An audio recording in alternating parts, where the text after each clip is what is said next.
Hey guys, welcome back to the channel. So this is we're going to touch on a video today with a topic that's been a long debated topic in the club fitting industry, and that's the sort of influence of adjustable weights and drivers and how much it can truly help your ball flight or adjust it from its natural form. And the Hosel adjustability as well. And the Hosel adjustability as well. So since TaylorMade came out with movable weights in the R7 driver. Was that the first one? That was the first one with the 4 weights, the R7 quad. Remember that? So it had the two weights, the 2 heavy weights, the 2 light weights, and you could kind of configure them however you wanted. Okay. That was the first one that really was, you know, in my mind, the first truly adjustable driver.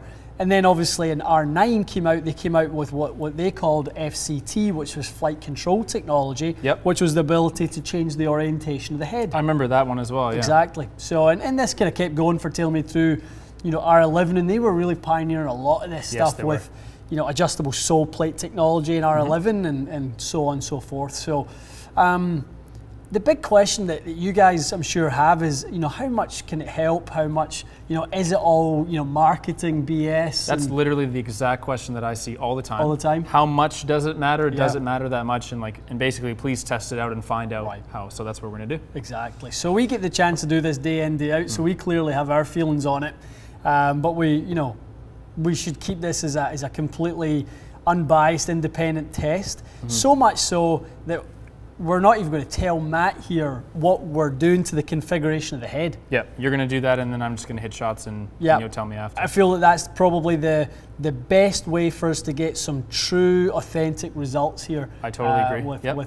Probably the only way, really, because if you adjust the face angle or weights, there's no way you're telling me that a person would not close it a bit on their own, or they'll swing a bit higher to launch it up or something. Exactly. So it's a good idea. So what we'll do is, you know, before we hit everyone, I'll show it to the camera. Good idea. Okay. We'll kind of give away to you guys what it is, so that then you can see the results and you can see whether that's what you expected or whether it was a surprise. Okay. All right. Should I go close my eyes then? Matt's going to go and hide in a dark room. Okay. Show the camera. I'm not looking. Okay. So we've picked a TaylorMade M3.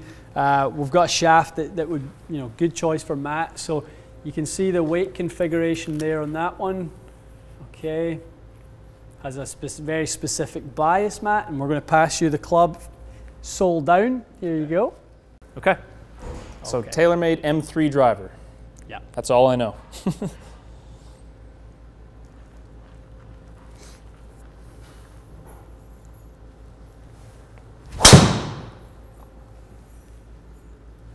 Felt quite nice.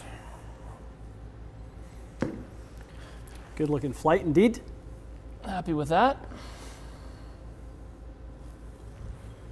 Nice soft draw, nice strike location. Let's should we share with the viewers how much you hate this head? I don't hate this head. My only hates this head. My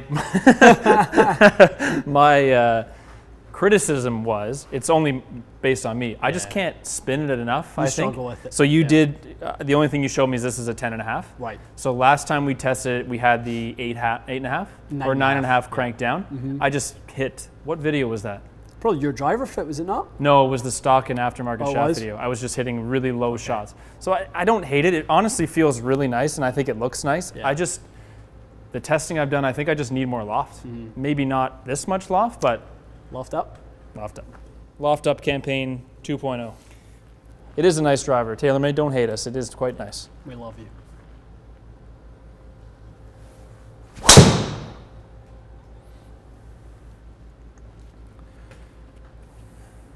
Those are almost identical. Oh, it's going to land on top of the previous one. Those are, yeah, they felt both pretty much the same.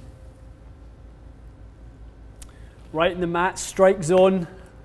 Upper toe quadrant. Upper toe, good. One more? Sure.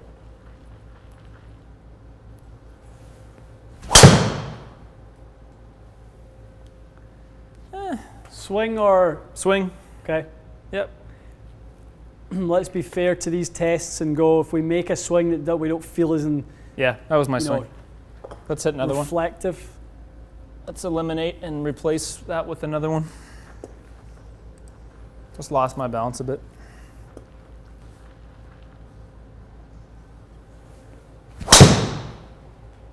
was a good hit. Okay. I would expect that to, nice. Yeah, I would expect that to be pretty centered. Maybe a shade low? Maybe, yeah. Maybe just a hair. Surprised just lower than so much. Yeah, it did spin quite a bit. Okay. Lower than the other strikes, but I guess not low. All right, let's make it our next configuration. Okay.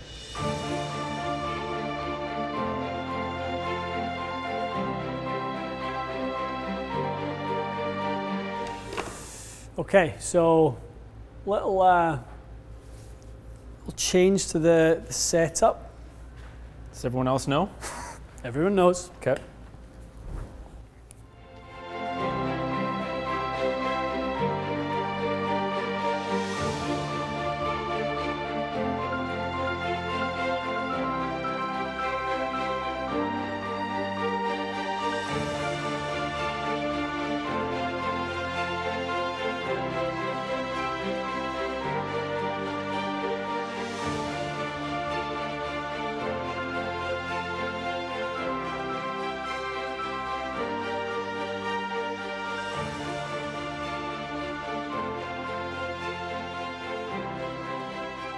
Okay, good. Good. Right. One more. Next configuration, yep. Okay.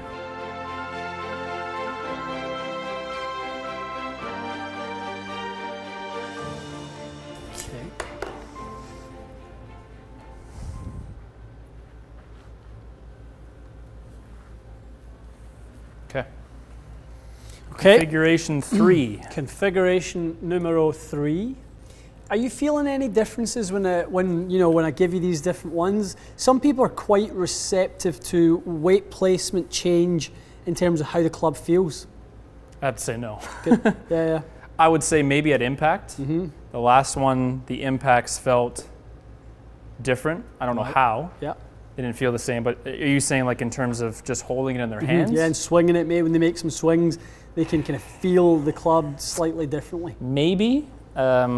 I certainly seemed to draw and kind of knuckleball that last configuration more. It was interesting, yeah. So I don't know if that was influencing me more. It's funny. I don't know. In the swing, I would say I didn't notice it. I just more noticed the result than anything else.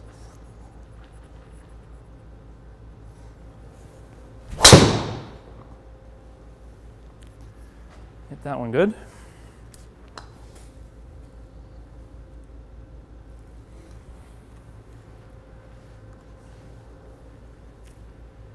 Nice strike, Matty. Very good.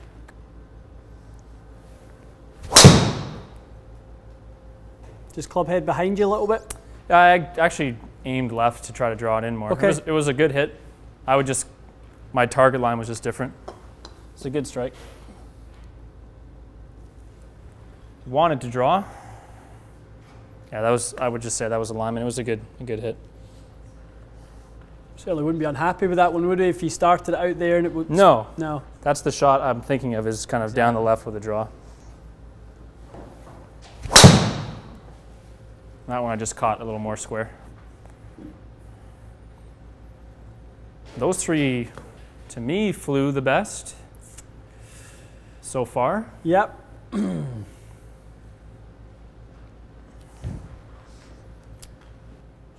Okay, guys, that was really interesting. We quite enjoyed that, didn't we? It was a good time. Well, yeah. I just thought it was cool to see different ball flights, and I really did not know what you did. Mm-hmm. Obviously, I could see different results from them, but hitting each shot was kind of like, I wonder what's going to happen. Hitting it blind. Yeah, exactly. Well, I think we kind of set the sort of almost the theme of the video by saying Matt doesn't like M3 because he struggles with low spin. Yes, low spin. So let's kind of let Matt in, because we all know what the settings were. You're going to take the blinders off. Exactly. So configuration number 1 was maximum fade setting. The weights were set out on the toe, all the way out. Both weights out on the toe. The slider. Oh, yep. Okay, over here. So both of them, yeah, were out on the toe. Okay. So we were really trying to. I was almost kind of playing with you a little bit in that you don't like this driver. So I was, and the thing you don't like about it is when you spin it too low and you hit a snapper. Correct. So the first thing I done was eliminate that. So which you done. You were really good with the line. And then, so that was the first one. That was on neutral 10.5 loft. Okay, so weights, neutral. Weights in the toe, fade, max fade setting, 10.5 neutral face. Gotcha.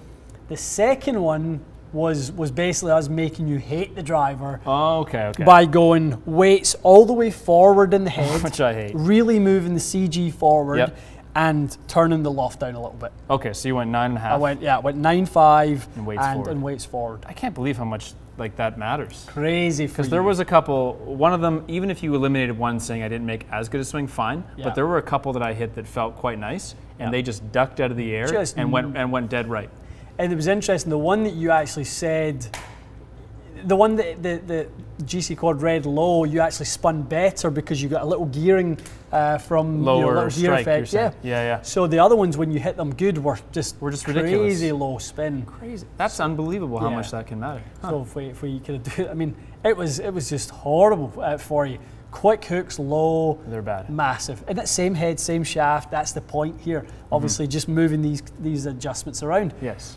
Then the last one, I put it on the setting that I feel would be your best setting with this. Oh, you did? Which was split on one in the fade and one in the draw, all the way back in the Y track. Okay. So, like that. Like I showed the guys in the show there. So all the way back, neutral loft, so 10.5. So brought the CG back, up the MOI, and it was interesting. Your strike point became really consistent. Oh, those last three were so good. So good. The only reason the dispersion looks like that is that I deliberately aimed left on the second one. Thinking it was going to curve. I did, yeah. And it didn't. It didn't. It was just a nice small draw, right? Yeah. So, that kind of, blue trajectory was definitely the best. And like you said, it was just a little bit of a, an outlier in that you thought you were going to curve it more, but you alignment. Didn't. I would honestly call it alignment. Swing-wise, it was really nice. Really nice. So, that's crazy. It makes a difference. So my only initial reaction is this. Yeah. Is this the club head, this TaylorMade M3? Is it the absolute most effective in using weights to change ball flight of everything that's out there? Or are there other head designs that you could see this kind of thing going on as well? Well, it was really interesting for us to answer your question. I'll get to that kind of punchline in a second. But when they changed away from T-track, so when they could move that front weight all the way to the toe and to the heel into Y-track. Was that M1? That was M1, yeah. Right. 2016 and 2017 M1 both had T-track. And it was interesting to me that they took that away, almost like they devalued it a little bit. Right. The ability to put weight in the toe or heel. Because for me, it was quite effective to be able to, slow rotation or increase rotation based on where the weight placement was.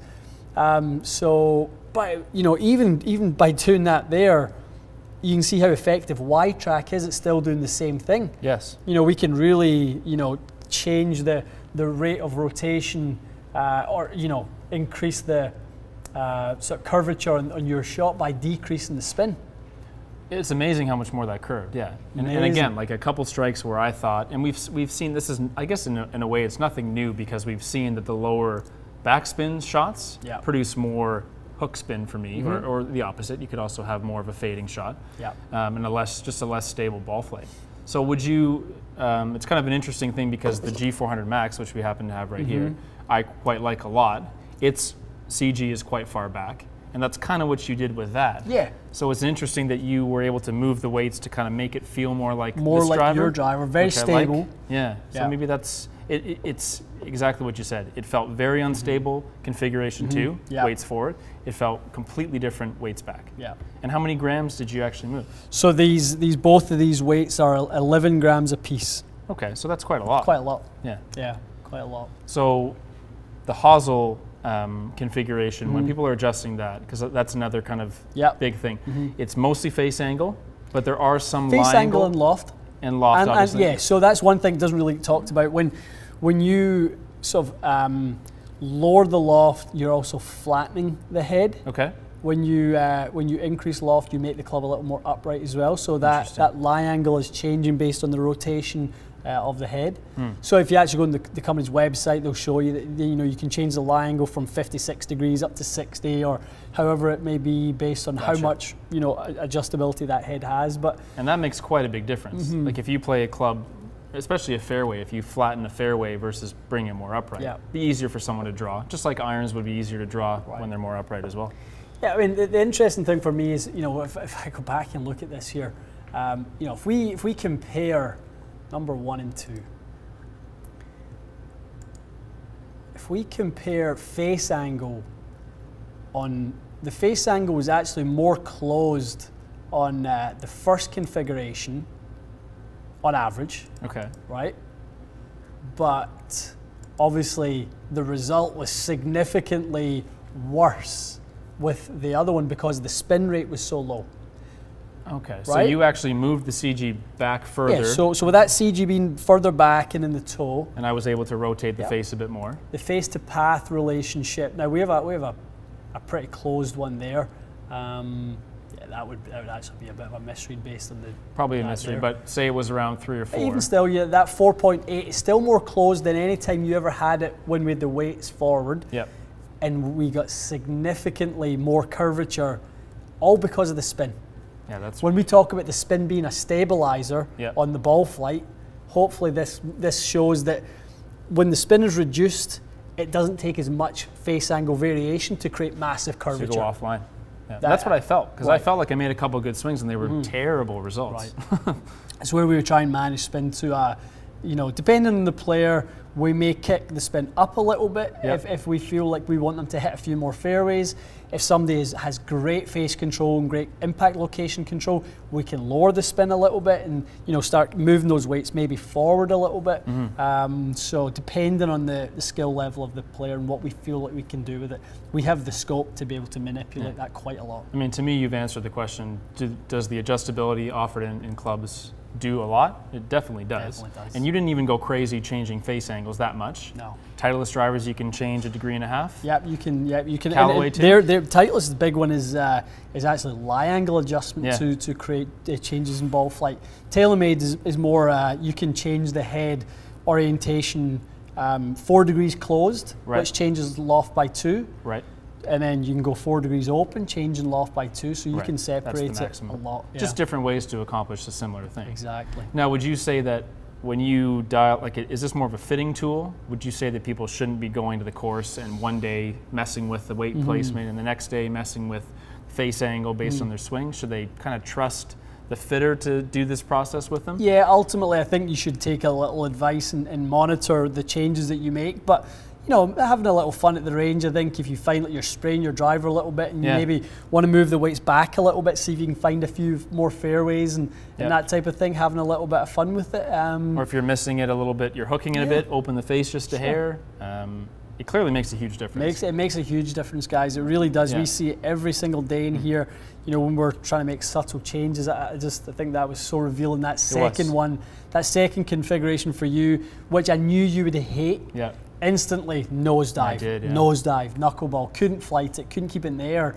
We brought out the driver that you hated, then we gave you the driver that you would like. Yeah. We rebuilt it into a driver that you would like. That's really well said, because the third configuration, I would play that. It was quite nice. Exactly. So you'd maybe go, okay, maybe rethink about M3 as an option based on that particular configuration. Yes, totally. So hopefully that kind of adds a little bit of value to the conversation with regards to, do these weights work?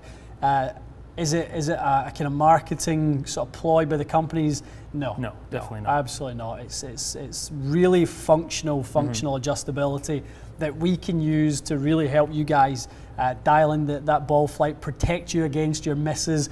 You being the low hook, that type of miss, we can protect you against that by setting the same shaft and the same head up a very different way. Absolutely. Definitely. So also let us know if there's any factors maybe that we missed. Sure.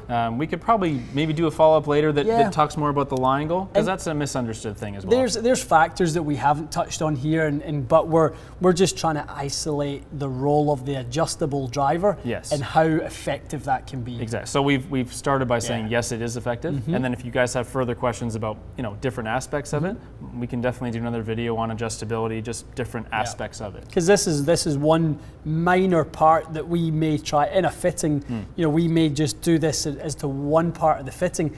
never mind changing grip size, never mind changing bend profile and how the shaft plays and feels and all that sort of stuff. So we were just isolating different configurations, making the ball flight good, bad, and good. Yeah, so don't be afraid to ask in your fitting to play with it and consider it an option. Exactly. Cool. Guys, thanks so much for watching. We'll see you again soon.